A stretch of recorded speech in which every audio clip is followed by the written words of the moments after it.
Supreme Magus, web novel, Chapter 129, Tough Times.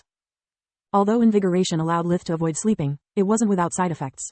Back when he was still at home, he had several opportunities to relax, like when hunting for food, teaching Tista fake magic, or simply spending quality time with his family. Now Lith was relentlessly working like a machine, piling up stress without any break outside his 3 daily meals. Over time, the accumulated mental fatigue made him more cranky, nervous and aggressive. It was something the professors would not notice. Lith treasured them, and did his best to hold his temper and treat them with the respect they deserved. The same applied to his friends. After his last heart-to-heart with Solace, he tried to spend more time with them, to give her what she needed, more emotions and human interaction. It would soothe her depression and wear down his nerves, but he didn't care. Solace always does so much for me. Not only she is basically my moral compass, helping me on all the academical subjects. She also restricts my most violent urges, making me almost human. Heck, if it was possible, I would gladly trade place with her. She would make a much better person than me. Solace was moved by how strong were his feelings for her, and how many sacrifices he was willing to endure for her sake. At the same time, she was very worried. The prolonged lack of sleep had only made more apparent that his mind and body were experiencing a major change. Since overcoming the bottleneck, Lith's body kept getting stronger every time the monocore was refined. As for his mind, the recent events had put a lot of stress on his already twisted psyche. Ironically, while near-death experiences were the norm since Lith had started to practice high-level magic, it was finding people that actually cared for him outside of his family that triggered an inner conflict. Changing lifelong values wasn't easy. It was like admitting to have always been wrong about almost everything. On the other hand, the same could be said about her. The quality and quantity of her nourishment had dramatically improved, and her monocore was on the verge of turning green.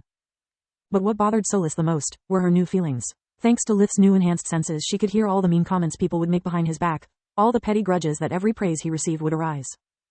The more she knew humans, the more disgusted she became. After he had almost died protecting everyone from the spatial cracks, the kindest comment she had heard was, "Even after losing an arm, we can't get him out of our hair for a whole day? That guy is worse than a cockroach." Solace was starting to think it was her being wrong all along. Lith was summoned by the headmaster less than an hour later. Queen Sylpha had expressed her newfound interest for turning Linho's head into a toilet brush holder, instead of mounting it on a wall. After consulting with Professor Marth, the second best healer of the White Griffin Academy, Linho's was left with no choice. If it's a life or death situation. Cut the if. There are lives on the line, mine included. Linho's interrupted Marth. Then I definitely send Lith from Lustria. Is the only one whose diagnostic skills are at Minower's level. A student instead of a professor? How low have we stooped? What will become of the prestige of this academy? Linho's moaned. Stooped? Marth knitted his eyebrows in disapproval. The new replacing the old is the way of life. Also, accepting someone that all the other academies rejected out of prejudice, is not stooping. Especially if he succeeds. But what if he fails?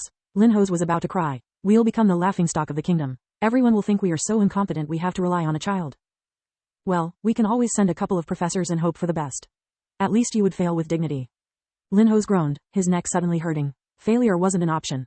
What about that other student? Kyla from Syria? At this point, sending 1 or 2 makes no difference. It actually does. Marth objected. Her talent for light magic is outstanding. I believe that if properly nurtured, she can become the next Minower. Stop saying that name. Linho's neck felt a new pang, feeling the executioner's axe nearing. I mean in a good way. There is nothing good about that man. Seeing the headmaster being unreasonable, Marth dropped the matter. As I was saying, she is a magnificent mage, yet she is too young to witness such horrors. Not to mention that her diagnostic skills are about my level. I'd rather go myself instead of putting her future at risk. As for our new star, he is quite special. Marth tapped on Lith's complete personal file. A folder almost as thick as a book, where the experts from the Mage Association had classified him as what on Earth would be called, high-functioning sociopath. At that point, Linho's had stopped resisting and accepted his fate. When Lith entered, he was wearing his old set of frown and glare. I didn't do anything wrong, and was about to have a magical breakthrough. When he had received the call, Lith was about to clear the second last exercise before attempting a real warp steps. After the sabotage, the 4th-year lessons had been suspended for a few days, until the internal investigation was concluded. He had used that time to further practice under Kyla's guidance, and was close to placing 8 opening a gate. While most students had been scarred by the event and needed psychological counseling, he had continued his studies like nothing had happened, managing to catch up with those more talented than him. Lith's choice of words only intensified Linho's feeling of impending doom. The headmaster gave him a file, containing all the relevant information about the events in Candria, explaining to him that his presence was required to shed light on the matter. I'm just a student, Lith replied, giving back the folder. What does this have to do with me? What Headmaster Linho's forget to tell you, boy, is that this isn't a request. This is an order from the Queen herself. The voice belonged to a man about 30 years old, 1.82 meters, 6 feet, high that walked out of a warp steps that opened right in the middle of the room. He had light brown crew-cut hair and mustaches of the same color. He was wearing a deep blue uniform, bearing on the heart the royal crest, a triangular shield representing a prancing griffin with a crown on its head and holding 2 scepters in his front claws. One representing the magical power, the other the military one. Lith, allow me to introduce to you Captain Vilagros, from the Queen's Corps. Captain, this is Lith from Lustria. Linhos stood up, offering his hand to his esteemed guest. Were you spying on us, or did you just wait in order to make a dramatic entrance? Lith wasn't impressed, more like annoyed. His bad mood made him blurt out what normally he would have just thought. Kid, this is no laughing matter. People is dying this very moment. If you can do something about it, it's your duty too. People dies every day, Lith shrugged. Usually it happens to the poor, the orphans, the homeless. Yet no one gives a damn about it. But if it happens to a few rich guys in a fancy city, then suddenly it becomes a huge problem.